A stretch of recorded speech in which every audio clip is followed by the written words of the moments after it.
So pag may agency or merong tao na nagsabi sa inyo na Ako ang bahala sa documents mo. this is a big scam.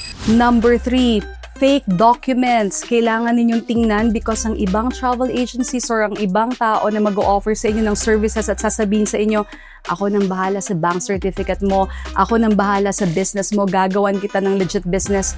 These are all scams. Hindi tayo pwedeng mag-create ng sarili natin na papeles about your business, and it should be legitly na naka-register tayo sa gobyerno para magkaroon tayo ng legit business. And ang account, hindi po yan pwedeng pikein. Kailangan na mag-issue ng bank account ninyo ay ang bangko.